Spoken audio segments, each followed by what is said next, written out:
Hola, muy buenas tardes a todos. Les damos la bienvenida a este segundo encuentro sobre diabetes, en el que abordaremos el tema diabetes y estilo de vida. El encuentro estará a cargo de la doctora Paula Leggieri. Ella es especialista en medicina interna y nutrición, jefa de sala de internación clínica médica del Hospital Churruca Vizca, médica de consultorios externos de diabetes y nutrición de Centro Médico Luis Pasteur. Como les pedimos siempre, por favor, mantener todos los micrófonos silenciados para no hacer lío con el sonido. Y bueno, los dejo en presencia de la doctora. Bueno, buenas tardes. El encuentro pasado, bueno, ya me presentó, yo soy la doctora Paula Leggieri.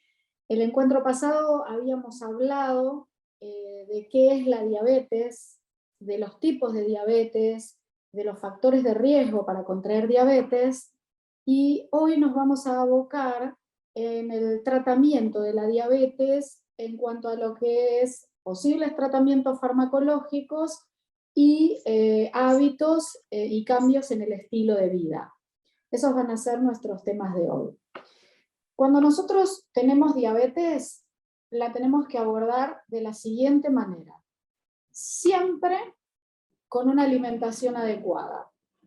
Siempre con actividad física regular y a veces con fármacos. En general, los fármacos se utilizan, pero es decisión exclusiva del médico si los va a utilizar de inicio o no. Los tres pilares fundamentales son esos y uno tiene que ir acompañado del otro. No sirve tomar fármacos y no hacer actividad física y tener una alimentación que no sea saludable. Los tres pilares son importantes para el abordaje del tratamiento de la diabetes. ¿Cuál es el objetivo del tratamiento de la diabetes? ¿Por qué yo quiero tratar mi diabetes? Quiero tratar mi diabetes ¿para qué? Para evitar las complicaciones a largo plazo.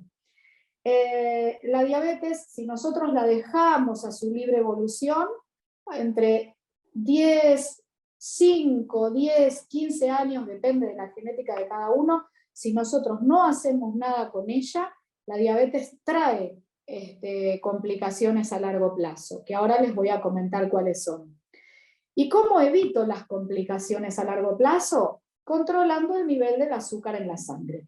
Mientras yo tenga mi nivel de azúcar en sangre de manera adecuada, como yo lo pacto con mi médico, mi diabetes va a estar controlada. ¿Y cómo controlo el nivel del azúcar en la sangre? Teniendo un estilo de vida saludable y además evaluando la necesidad de fármacos si es que son necesarios. Hay algo que es importante, que las complicaciones de la diabetes son evitables. Este es un concepto que hay que tener en cuenta. ¿Por qué? Porque no todos los pacientes llegan a tener complicaciones por la diabetes, que son precisamente las que se ven en esta diapositiva, a largo plazo, en la vista, provocando la retinopatía diabética, en el riñón, provocando insuficiencia renal, en los pies, provocando lo que se llama el pie diabético, en el corazón, provocando enfermedades de origen cardiovascular. Todas estas complicaciones de la diabetes que se producen con el correr del tiempo de una diabetes mal controlada son evitables. Si yo tomo las riendas de la diabetes desde el inicio, no voy a tener complicaciones o voy a minimizar mucho el riesgo de tenerlas. Muy bien. Con respecto a, vamos a empezar por el tratamiento farmacológico, porque después nos vamos a focalizar en el estilo de vida. Para el tratamiento farmacológico no voy a hablar de los fármacos, de los mecanismos de acción, porque no es necesario que ustedes lo sepan. Pero sí vamos a hablar de lo que disponemos en cuanto a la farmacología para la diabetes. Tenemos pastillas, tenemos insulina, que es inyectable, Y tenemos otros fármacos que también son inyectables, pero que no son insulínicos. En general, los pacientes con diabetes tipo 2, que es la diabetes del adulto, si es que requieren fármacos, van a requerir en una primera instancia pastillas, ¿sí? ¿Y quiénes van a necesitar tratamiento farmacológico para la diabetes? Bueno, las pastillas la van a necesitar ¿cuándo? Cuando el paciente no pudo lograr el control adecuado de la glucemia con una alimentación saludable y con actividad física. Un tiempo determinado se hacen los monitoreos, el médico realiza los monitoreos.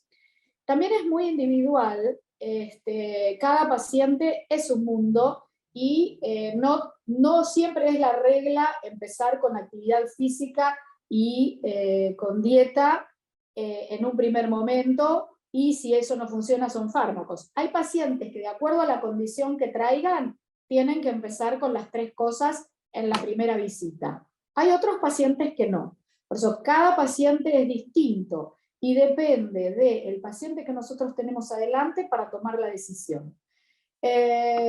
Cuando la alimentación y la actividad física no son suficientes en determinado tipo de pacientes, se utilizan fármacos. A veces se pueden utilizar 1, a veces se pueden combinar 2, a veces se pueden usar hasta 3 fármacos para la diabetes. Hay muchos tipos de fármacos que ustedes, los que usan, deben conocer. Tenemos la metformina, la dapaglifosina, la empaglifosina, la vildagliptina, infinidades de fármacos que ahora les voy a contar de qué manera ustedes lo pueden manejar adecuadamente. Después, la insulina. La insulina se utiliza, en general el médico utiliza insulina cuando en un diabético mal controlado, que después de un tiempo largo el paciente no pudo con la alimentación, con la actividad física y con dosis de fármacos, dosis máximas, combinación de fármacos, nosotros no pudimos lograr que usted pueda controlar su nivel de glucemia de manera adecuada, muchas veces necesitamos asociar insulina a los fármacos que tenemos, o muchas veces es utilización exclusivamente de insulina. Y después existen también otros fármacos que no son insulínicos, que son inyectables, que vienen en lapicera, muchos los conocerán, es la conocida Victoza, o Saxenda para obesidad. Bueno, estoy diciendo nombres comerciales, pero es la liraglutida, son los únicos que tenemos en el mercado. Que son fármacos que no son insulínicos, pero que se usan de manera inyectable por vía subcutánea, acompañando muchas veces a las pastillas. Pero la decisión de comenzar con un fármaco, o qué fármaco voy a elegir, o qué fármaco voy a combinar, o si voy a usar insulina, solo lo puede realizar el médico con la evaluación individual del paciente que tenga frente suyo. Con respecto a las pastillas, ustedes lo que tienen que tener es un buen manejo de ¿qué pastillas tomo? Hacer una lista de todos sus remedios.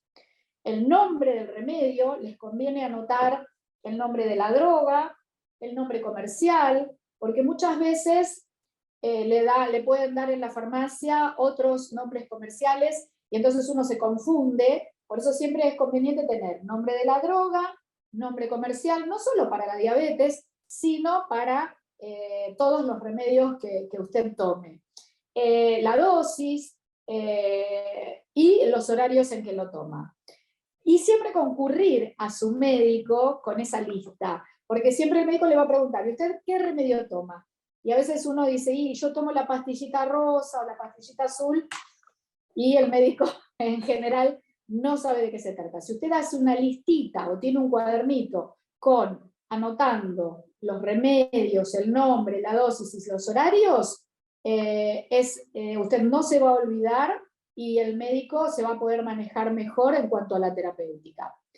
Y si usted se olvida de tomar los remedios, usted puede poner alarmas en el teléfono o puede poner carteles en la cocina hasta poder llegar, porque muchas veces se le agregan remedios nuevos, incluso poder poner para qué sirve, por ejemplo, poner metformina en un cartel, en un papel, metformina, diabetes, por ejemplo, un nombre comercial cualquiera, DBI, 500 miligramos, un comprimido después del almuerzo, un comprimido después de la cena, pegarlo en algún lugar de la cocina para que usted se familiarice con la situación y después ya se haga el ejercicio y no se olvide más de tomarlos.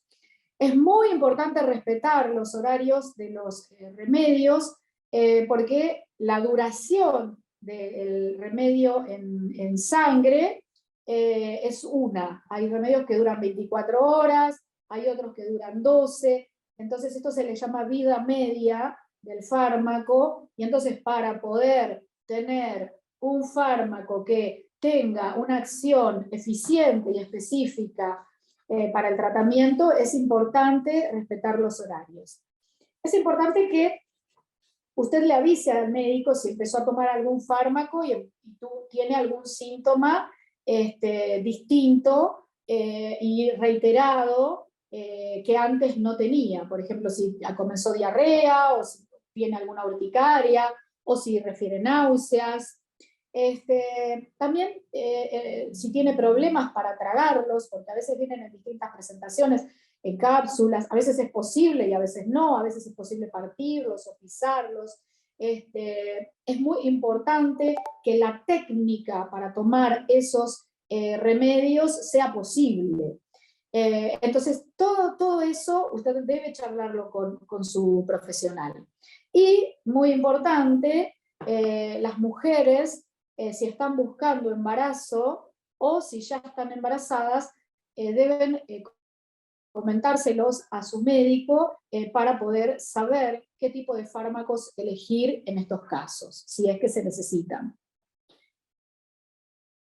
Entonces, hablamos de las pastillas.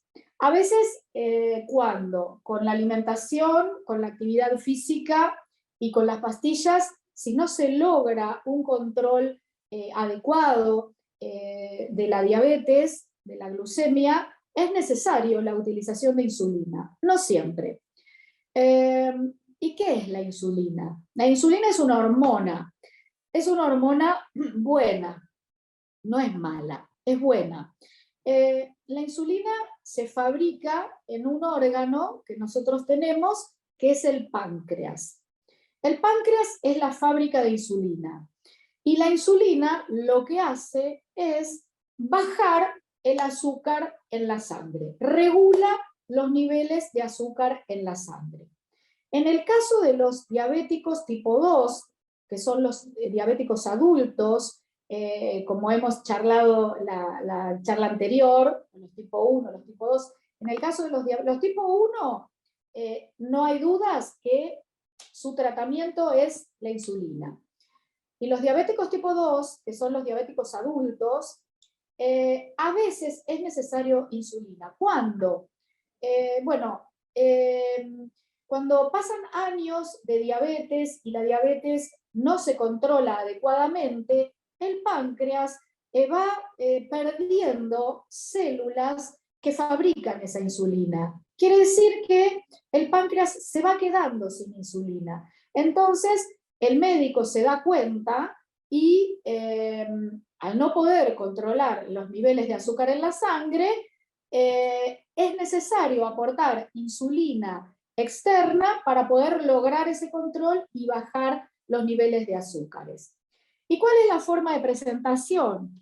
La forma de presentación de la insulina son las lapiceras. Acá yo tengo una lapicera. Para el que no la conoce, esta es una lapicera de insulina. Es muy fácil de usar. La lapicera de insulina tiene una agujita, se coloca,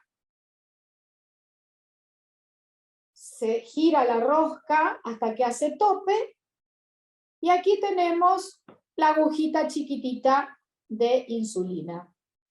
Entonces, esto tiene un relojito, el cual usted va a girar de acuerdo a la dosis que su médico le indique, y la va a hacer coincidir con la marquita, y acá tiene un botoncito donde, de acuerdo al sitio de aplicación, usted aprieta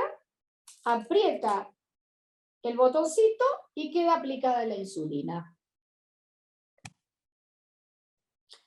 ¿Qué debo saber cuando uso insulina? La técnica de aplicación. Esta es la técnica de aplicación. ¿Dónde se aplica la insulina? En general en el abdomen, y va rotando el sitio de aplicación, no siempre en el mismo sitio, o a veces se puede aplicar en el muslo, o a veces se puede aplicar en el hombro. ¿Dónde se conserva? En la heladera. Y el paciente debe conocer, cuando usa insulina, los objetivos, que estos los establece con su médico, los objetivos del azúcar en sangre que tiene que tener. Porque no es lo mismo un paciente anioso que un paciente más joven, un paciente que pasa largos periodos en ayunas, un paciente que va a hacer ejercicio. Los objetivos glucémicos los establece con su médico. Y también lo que usted debe saber, qué es lo que debe hacer si la glucemia sube o si la glucemia baja. Eso no va a ser momento de esta charla, pero sí seguramente va a ser momento de otras charlas como esta, que yo las había anotado, y que la vamos a dejar, la voy a pasar rapidito porque la vamos a dejar para otro encuentro, como que es la hipoglucemia, el descenso del azúcar en la sangre por debajo de 70, cuáles son sus síntomas, sudoración, palidez, temblor, cansancio, debilidad, sueño, palpitaciones, taquicardia, y qué es lo que hay que hacer para revertir la hipoglucemia. Esto lo paso rapidito. Bien, con respecto al tratamiento farmacológico de la diabetes, ya estamos. Ahora lo que vamos a hacer es hablar de hábitos, porque para todo en la vida, para todo lo bueno, se necesitan hábitos. ¿Y qué es un hábito? Un hábito es una conducta que se lleva a cabo con una regularidad y que se repite en el tiempo. Este hábito se aprende. Una vez que uno instala un hábito, este hábito se va a realizar de manera inconsciente o automática. Nosotros tenemos hábitos buenos y hábitos malos. En general, el paciente cuando llega a la consulta trae todos sus hábitos malos con respecto a los alimentarios, que son los hábitos que aprendió a lo largo de toda su vida, que los practica con regularidad en forma repetida en el tiempo, pero que esos hábitos le producen complicaciones y le aumentan los factores de riesgo para contraer enfermedades. Entonces el paciente trae un hábito y el trabajo del médico es tratar de desaprender ese hábito y aprender, reemplazarlos por hábitos nuevos. No es fácil, no es fácil. Los hábitos pueden ser físicos, por ejemplo, cortarse las uñas, cepillarse los dientes, hábitos sociales, por ejemplo, llamar a su padre o a su madre por teléfono, reunirse con amigos, hábitos mentales, por ejemplo, practicar meditación cuando uno se levanta por la mañana, hábitos recreativos, por ejemplo, salir a ver ferias o a salir al cine. Son todos hábitos saludables que hacen a la calidad de vida del individuo. Nosotros, en nuestra vida, si nosotros ponemos todos nuestros granitos de arena positivos, lo que va a resultar de todo esto es, al menos más allá de los problemas que uno pueda llegar a tener, son sensaciones de bienestar de acuerdo a lo que nosotros podemos sumar. Se dice que quizá 2 meses estrictos pueden alcanzar para formar un nuevo hábito. Y los hábitos malos son los hábitos que más fácil se instalan, ¿no es cierto? Y los más difíciles de romper. Con respecto a hábitos, vamos a hacer hincapié en lo que es alimentación y un poquito de actividad física. Con respecto a la alimentación es un pilar fundamental, no solo en la diabetes, sino en la vida en general. En cuanto a los pacientes con diabetes no tienen que tener una dieta especial distinta a lo que significa una dieta saludable. De todos modos, sí hay que prestarle atención a determinado grupo de alimentos que ahora los vamos a comentar. ¿Y qué significa tener una alimentación saludable? La alimentación saludable es la que proporciona los nutrientes que el cuerpo necesita para mantener el buen funcionamiento del organismo, para revertir situaciones, para mantener la salud. Cuando uno habla de una buena alimentación, tiene que tener una estrategia. Y en realidad es muy sencillo sacar un papel de consultorio del escritorio y decirle al paciente: tome.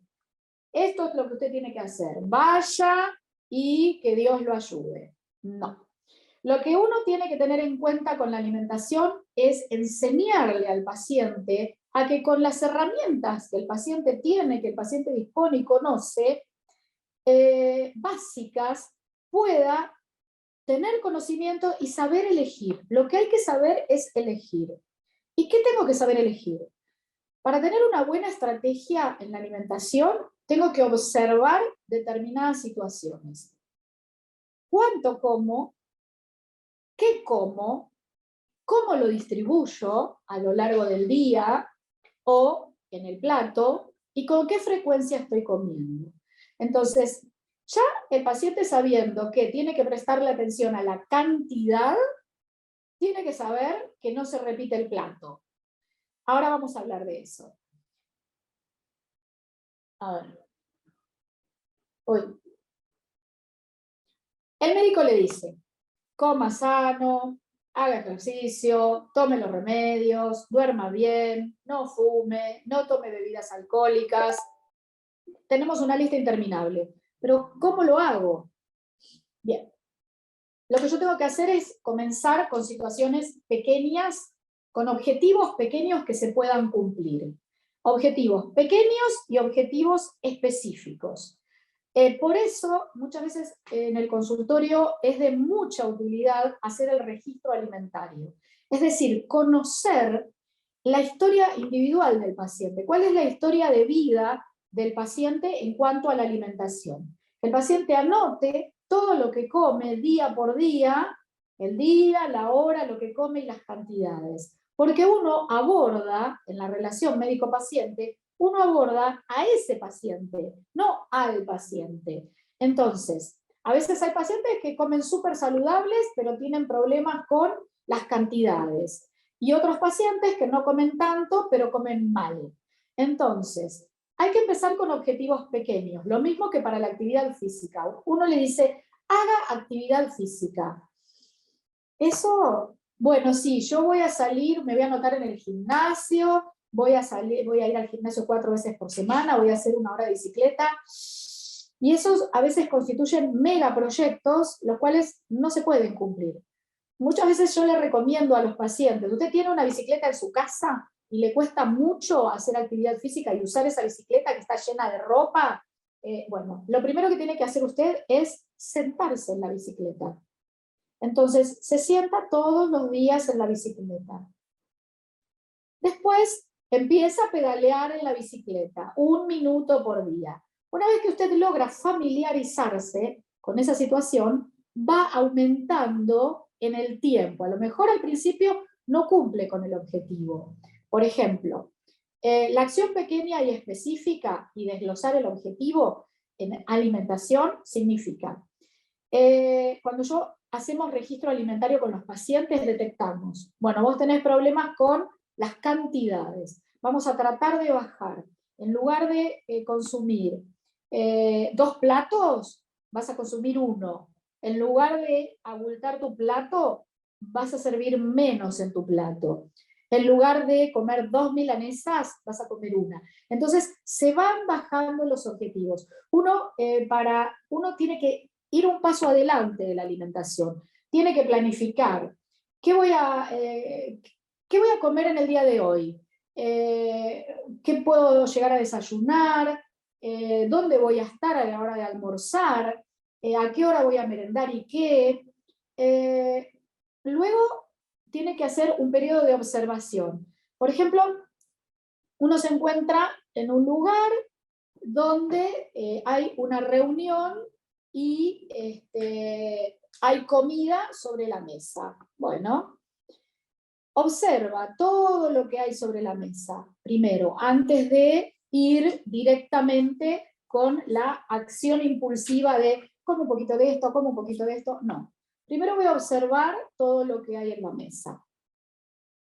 Bueno, me voy a tomar ese tiempo. Y después voy a elegir qué es lo que voy a comer. Cuando ustedes adquieran los conocimientos suficientes para saber qué es lo saludable y qué es lo que no, y cuando tengan claro qué les conviene, bueno, van a poder elegir, bueno, yo en esta picada a lo mejor elijo un pedacito de queso, o en vez de elegir toda la parte de dulces, de tortas, voy a elegir las ensaladas. Entonces, observo y elijo. Otra de las cosas que es importante es comer despacio. Cuando uno puede masticar varias veces, come menos. Yo mastico, apoyo cubiertos y no preparo el siguiente bocado hasta que no terminé de tragar el bocado que tenía en la boca. Entonces eso hace que uno primero pueda disfrutar más de la alimentación y después que necesite menos cantidad. Muy bien. Y el registro de alimentos es lo que les hablé al principio acerca de anotar lo que comen. Otra de las cosas que uno debe hacer cuando come es registrar cuándo está ya saciado. A veces uno se sirve en la mesa y come, y hasta que no termina el plato, no importa si tiene hambre, si no tiene hambre, hasta que no terminó el plato no paró de comer. Pues no. Les recomiendo que cuando estén comiendo, esto se practica, porque es un hábito, y el hábito se aprende. Entonces, cuando usted va a su consulta nutricional, lo que tiene que trabajar precisamente es esta construcción de hábitos, porque en general la mayoría de las personas sabe que McDonald's, las papas fritas, los fiambres, la pizza comprada, eso lo sabemos todos, pero hay que hacer el trabajo de cómo lo hago, cómo lo evito, cómo hago para comer menos. Entonces, el registrar la saciedad es un elemento importante porque dejar comida en el plato no tiene nada de malo. Usted puede dejar comida en el plato y guardarla para otra ocasión. Entonces, cuando uno come y come de manera pausada y apoya los cubiertos y traga y después prepara el otro bocado,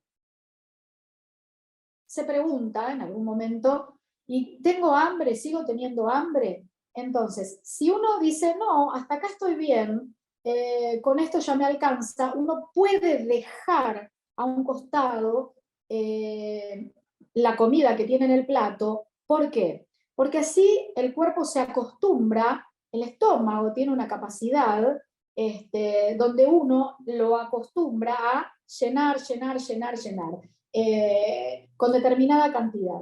Si yo registro saciedad y no sigo incorporando comida, el estómago va achicándose y va necesitando cada vez menos. Entonces, eso lo que puede hacer es lograr que usted consuma cada vez menor cantidad de alimentos, o cantidad justa, ¿no es cierto? Y otra de las cosas que es importante tener en cuenta es tener en cuenta el tamaño del plato. Cuando una persona tiene dificultades para servirse en el plato grande, puede utilizar el plato de postre.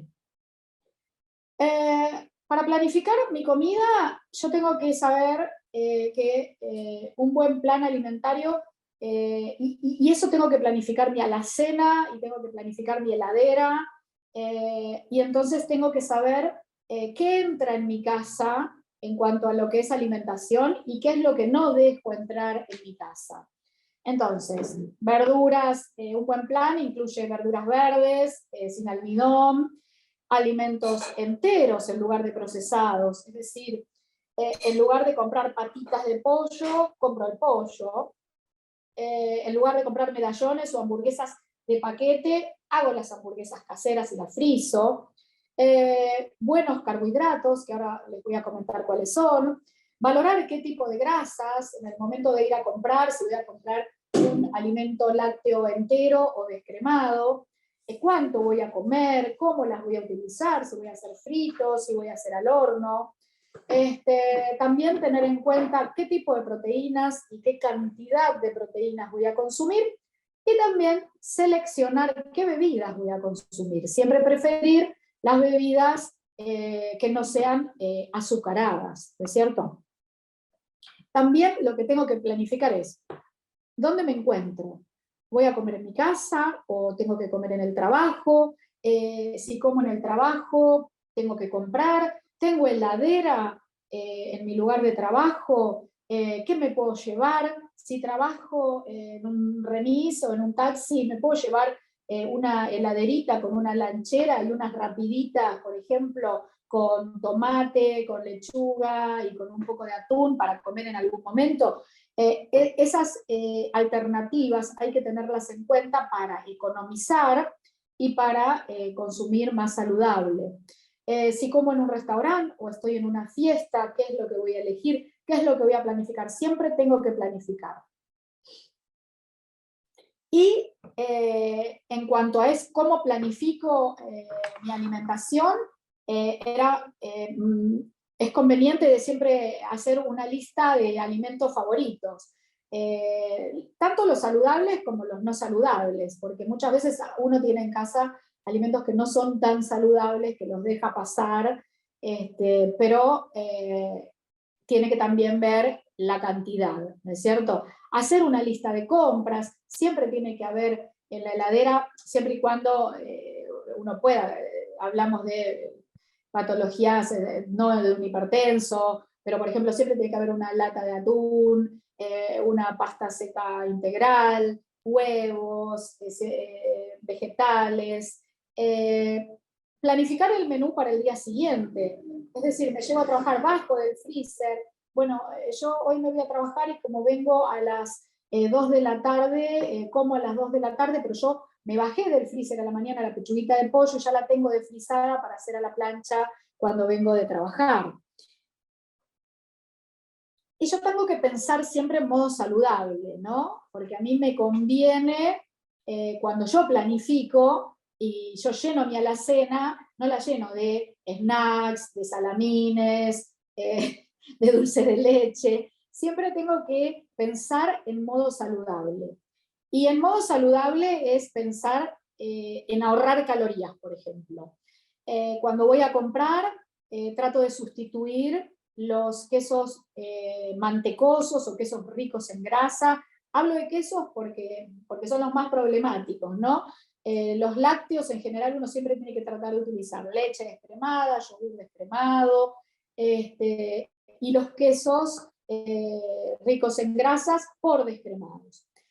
Tratar de ver si puedo usar, ahora hay muchos utensilios que por suerte son antiadherentes, a veces hay algunos que ni necesitan aceite, esos están bárbaros para poder tener en casa, si no uno puede utilizar los aerosoles o poco aceite.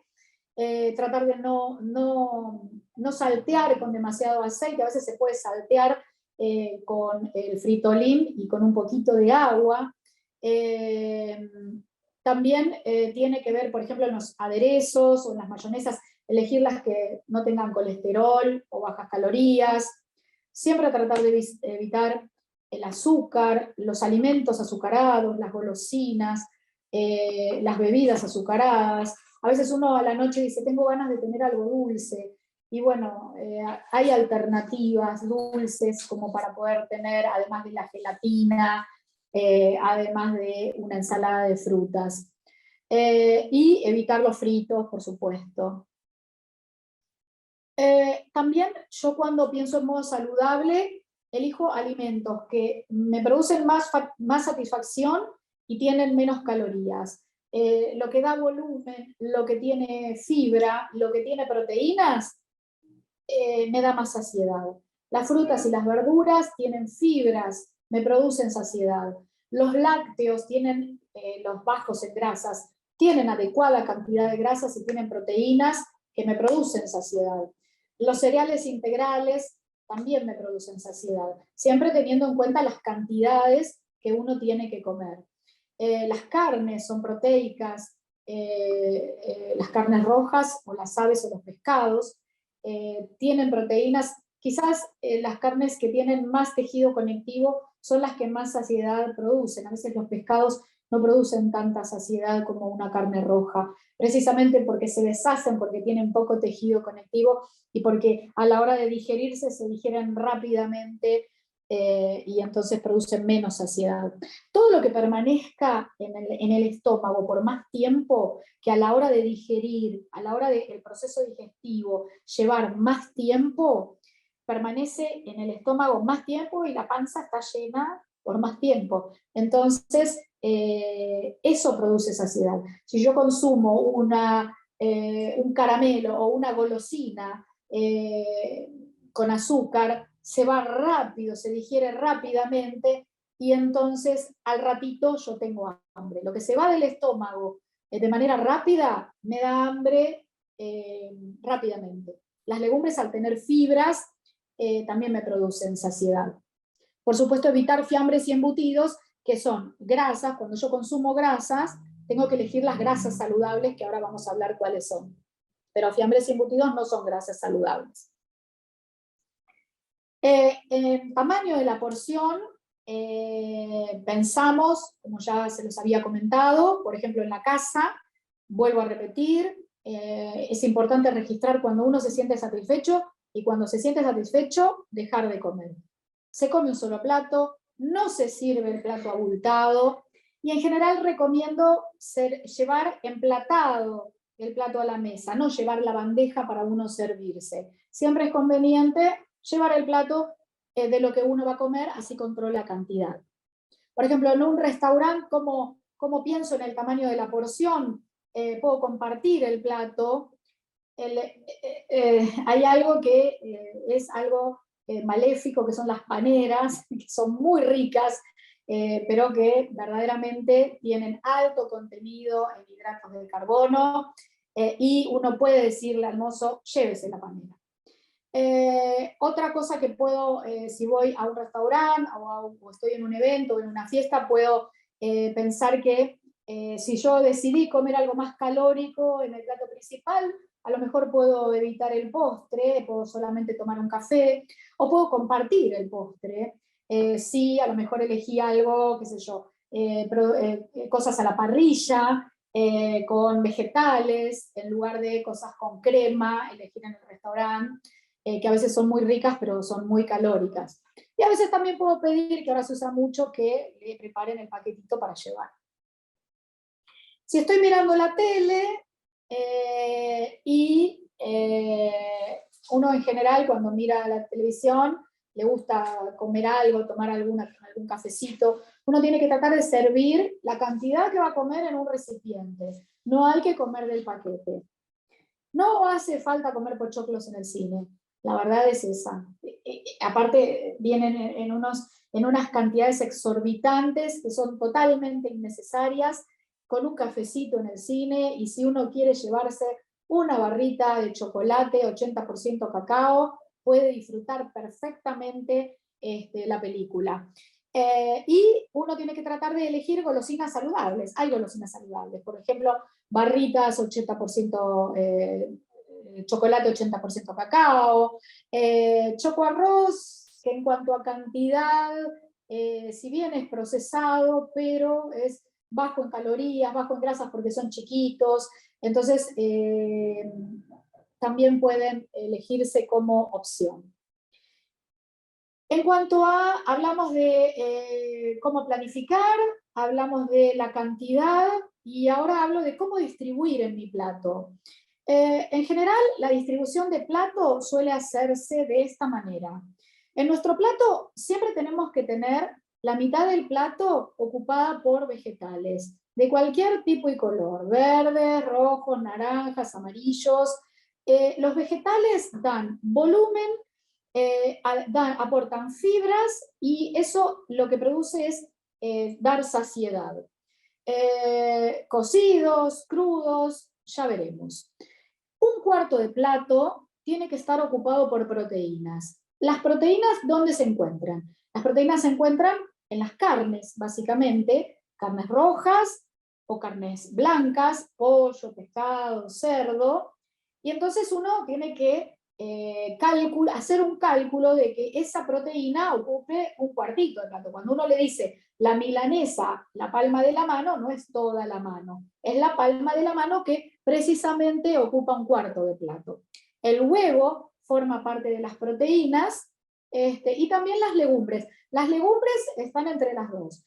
Forman parte de los hidratos de carbono, pero como también son muy proteicas, a veces en los vegetarianos las consideramos como la porción proteica de su plato. Y los hidratos de carbono, tema central, también tienen que ocupar un cuarto de plato. Los hidratos de carbono, ¿cuáles son? Los hidratos de carbono, ahora lo vamos a ver bien, pero son la papa, la batata, los granos, las pastas. Siempre tienen que ocupar un cuartito de plato. En cuanto a lo que es la distribución de plato, a veces pueden faltar los hidratos, a veces puede uno comer un churrasquito con una ensalada, y los hidratos pueden faltar, ¿no es cierto? Lo que no recomiendo que falten son las proteínas y los vegetales, porque son los que me van a provocar saciedad. A veces uno dice, bueno, como pastas. En general uno tiene que reducir la porción de pastas y hacer vegetal con pastas, no pastas con vegetal. Entonces, si uno, por ejemplo, puede cocinar, hacer un boqueado de todo tipo de vegetales y agregarle fideos tirabuzón integrales a esa pasta, está incorporando el hidrato de carbono en pequeña cantidad a la gran cantidad de vegetales, que es muy diferente a comer un plato entero de pastas. Y ahora vamos a ver qué son los hidratos de carbono. Bueno, hidratos de carbono son azúcares. Son nutrientes fundamentales para nuestra alimentación. Cuando uno incorpora hidratos de carbono, cuando el cuerpo los digiere y hace la digestión, los transforma en glucosa. Por eso es muy importante que los pacientes con diabetes o prediabetes sepan manejar los hidratos de carbono. Tienen una función energética, tanto a nivel muscular como a nivel cerebral. Estar mucho tiempo sin comer produce falta de concentración, porque el cerebro, la fuente principal es la glucosa, y cuando uno sale a hacer actividad física, el músculo en los primeros 20 minutos, la fuente principal de energía es la glucosa. Entonces son importantes, tienen una función energética per se. Y están en los azúcares, en los almidones y en las fibras. Las fuentes de hidrato de carbono las encontramos, como ya les dije, en los cereales, y dentro de los cereales, los ejemplos que tengo para contarles son el arroz que puede ser blanco o puede ser integral. Siempre se recomienda el arroz integral, ahora después vamos a contar por qué. El trigo, el maíz, la cebada, el centeno, la avena, todos estos cereales son fuentes de hidratos de carbono. Y estos cereales se encuentran como cereales per se, por ejemplo la avena, o se encuentran formando parte de alimentos como pan, como pastas, o como los cereales para el desayuno. También los azúcares son hidratos de carbono, que se obtienen de la caña de azúcar y de la remolacha. Y estos son los peores. ¿Por qué? Porque aumentan rápido la glucosa en la sangre. El azúcar común, la miel, las mermeladas, las golosinas, estos siempre uno recomienda evitarlos. Otras fuentes de hidratos de carbono son los tubérculos, como por ejemplo la papa y la batata. ¿Podemos comer papa y batata? Sí, claro. Siempre y cuando ocupen 1/4 de nuestro plato. Y no fritas, por supuesto. Las legumbres también son fuentes de hidratos de carbono. Garbanzos, lentejas, porotos son bárbaros, porque además contienen proteínas, porque tienen elevada cantidad de fibra, proteínas y complejo vitamínico, sobre todo B. Y las frutas, las verduras también tienen hidratos de carbono. O sea, todo lo que les acabo de nombrar forma parte de hidrato de carbono.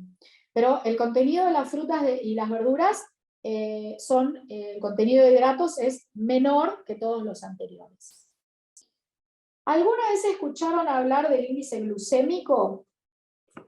Y acá esto es importante porque hay hidratos de carbono que son preferibles a otros. ¿Por qué? Porque hay hidratos de carbono que aumentan más rápidamente el azúcar en sangre que otros. Y este es el índice glucémico. El índice glucémico es una medida que significa con qué rapidez ese hidrato de carbono que usted consume va a aumentar el azúcar en la sangre. Una persona, cualquier persona, prediabética o diabética, lo que tiene que tratar de evitar es comer, llegar al estómago y que del estómago pase a la sangre rápidamente la glucosa y haga el pico de glucosa rápido. Uno siempre lo que tiene que tratar, la estrategia es tratar de que el hidrato de carbono, cuando uno lo consume, se libere lentamente a la sangre. ¿Para qué? Para darle tiempo a la insulina, que cuando se ve venir al hidrato de carbono tiene que salir del páncreas para poder neutralizarla, y que si el hidrato de carbono va corriendo del estómago a la sangre, la insulina no tiene tiempo de venir corriendo y juntar esos picos de glucosa. Entonces es ahí cuando aumenta el azúcar en la sangre. Este es el índice glucémico, es una medida, es una escala, y la escala va de 0 a 100. Y ustedes lo que tienen que saber es que un índice glucémico bajo es de 0 a 50 o a 55. Hay alimentos, hay formas de cocción que tienen mayor índice glucémico que otros, que aumentan más rápido el azúcar en la sangre que otros, y estos son los que nosotros tenemos que evitar. Entonces, el pan blanco, entra rápidamente, aumenta el azúcar en la sangre. Los cereales procesados, la avena instantánea, no es lo mismo por la forma de procesamiento, la avena que se compra instantánea que la avena que se compra gruesa o tradicional. Los refrigerios, los jugos azucarados, entran y se van rápidamente a la sangre. La papa, hay un secreto con la papa para que disminuya el índice glucémico. Yo como papa. Una de las formas de comer papa es comerla con la cáscara. ¿Por qué? Porque en la cáscara de la papa hay hierro. Entonces, si uno lava bien la papa y la pone completa y la pone a hervir, esa papa absorbe todo el hierro de la cáscara. Y para que esa papa, en cantidad adecuada, es decir, que ocupe un cuartito de plato, por ejemplo, puede ser tamaño pelota de tenis, y aumente menos rápidamente, o sea, tenga menor índice glucémico, hay que tratar de esperar que se enfríe. La papa, cuando yo espero que se enfríe, tiene menor índice glucémico. El arroz blanco es otro alimento que tiene un índice glucémico muy elevado. Pero el arroz blanco largo tiene menor índice glucémico que el corto. Incluso el que se babea todo y el que se pega tiene mayor índice glucémico que el que no se pega. La miel, el azúcar y algunas frutas como la sandía, la piña, aumentan más rápido el azúcar en la sangre, y frutas maduras, como por ejemplo la banana no es lo mismo comerla madura que consumirla sin madurar. La cocción puede alterar el índice glucémico. Una pasta al dente aumenta menos el azúcar en la sangre que la pasta bien cocida. La papa instantánea de puré, ni hablar. Comer una naranja entera es mejor que tomar un jugo de naranja, porque la naranja entera aumenta más lentamente el azúcar en la sangre. El arroz blanco largo es mayor que el arroz integral, y como dije, las avenas instantáneas mayor que la avena integral. ¿Cuánto tengo que comer de hidratos de carbono? Un cuarto de plato, o 3 a 5 raciones diarias, porque también está el hidrato de carbono de la mañana con el pan, el hidrato de carbono de la mañana de la tarde con el pan, el hidrato de carbono del mediodía, el hidrato de carbono de la noche. Más o menos van entre 3 a 5 raciones. Y que constituyen el 55% del total de las calorías. Bien, vamos a las grasas. Wow, tenemos grasas buenas y grasas malas. Las grasas malas son las grasas saturadas, son las grasas que aumentan el colesterol, son las grasas que se encuentran en los productos de panadería, porque tienen manteca, porque tienen gran cantidad de grasas saturadas, en las carnes, en el aceite de coco, por ejemplo.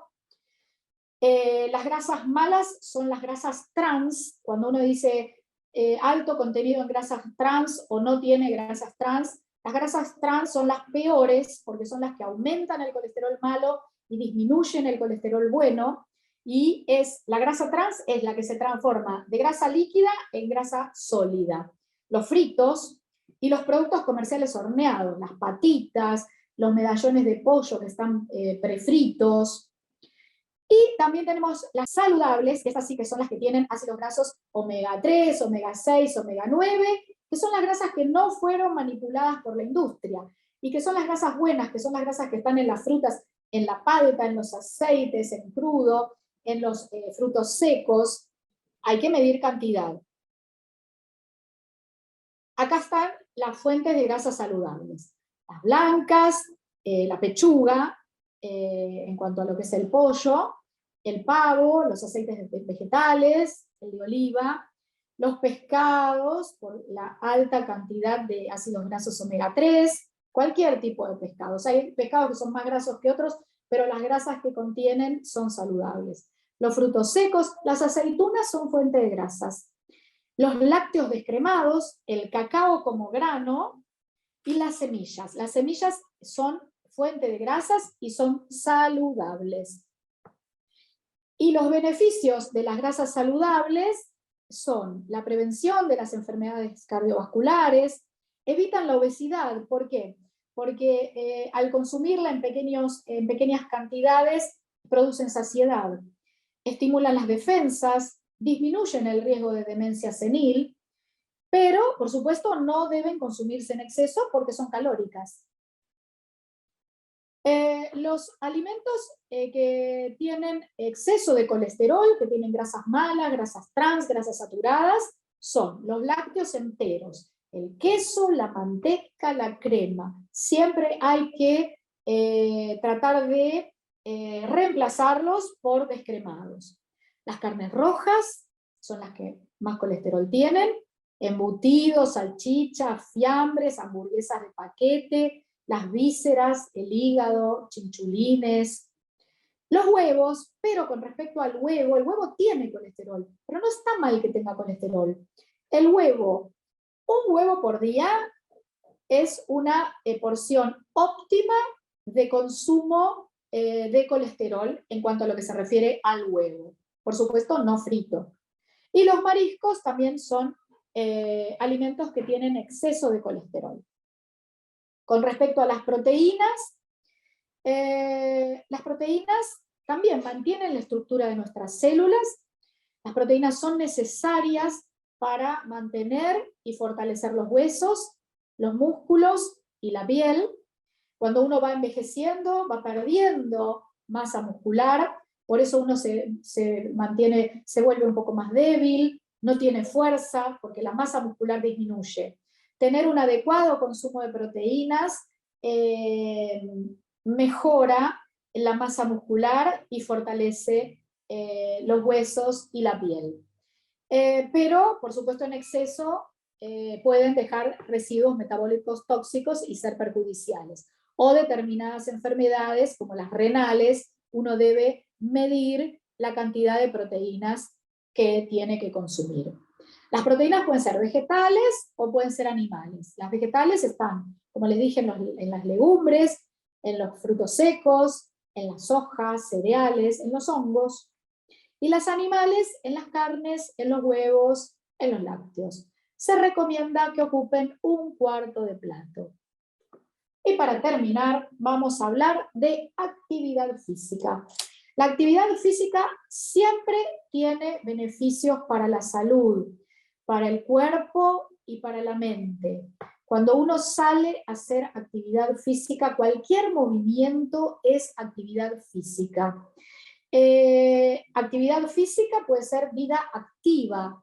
La actividad física puede ser simplemente el movimiento que uno hace en la casa.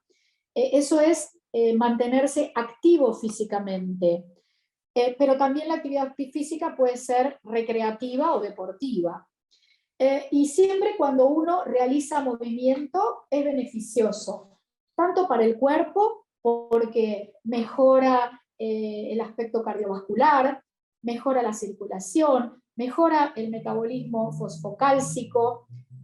Cuando uno sale a hacer actividad física libera unas hormonas que se llaman endorfinas y que disminuyen los síntomas de depresión y de ansiedad, porque estas endorfinas producen sensación de bienestar en el cuerpo. A veces uno dice, llego tan cansado, pero muchas veces uno llega cansado y sale a hacer actividad física y vuelve menos cansado. Mejora las habilidades de pensamiento y de aprendizaje, consume energía, hace bajar de peso, reduce todo riesgo de enfermedades. El nivel de actividad física puede ser un nivel de actividad física bajo, medio o alto. El nivel bajo es cuando uno no registra actividad física. Cuando no está incluido en el nivel medio o en el nivel alto.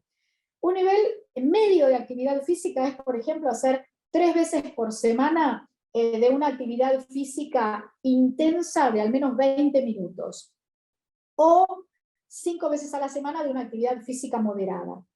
Y un nivel de actividad física alto es cuando uno hace actividad física a diario o 5 días de actividad física intensa por semana. ¿Y qué quiere decir actividad física intensa? La actividad física intensa es la que requiere un esfuerzo grande. Es la que provoca una respiración rápida, es la que se percibe que la frecuencia cardíaca aumenta de manera sustancial. Cuando yo hago esa actividad física intensa no puedo hablar, porque la respiración se me torna entrecortada. Son en general las actividades físicas competitivas, o correr, jugar al fútbol, hacer natación. En cambio, la actividad física moderada, como su nombre lo indica, el esfuerzo es moderado, acelera también el ritmo cardíaco, pero de distinto. Uno puede mantener una conversación cuando hace una actividad física moderada, puede conversar, y por ejemplo, ejemplos de actividades físicas moderadas son bailar, caminar, hacer las tareas domésticas. Las actividades físicas pueden ser aeróbicas, pueden servir para el fortalecimiento muscular. Las personas añosas pueden y deben hacer actividad física, porque hay una actividad física para cada cuerpo.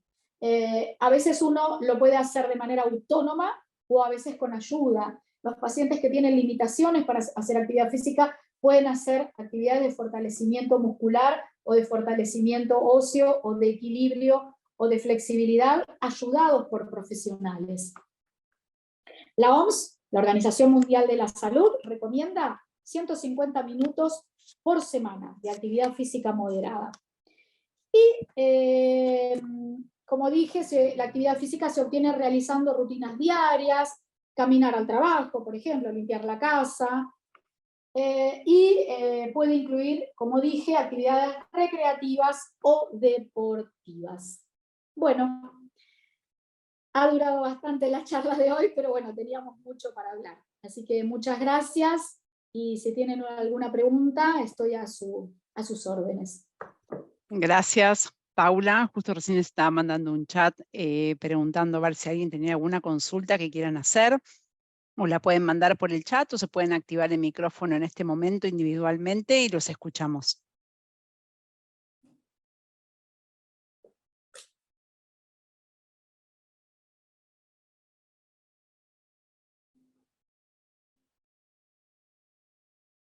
A ver, nos está preguntando Daniel si los edulcorantes son amigos o no de la diabetes, perdón.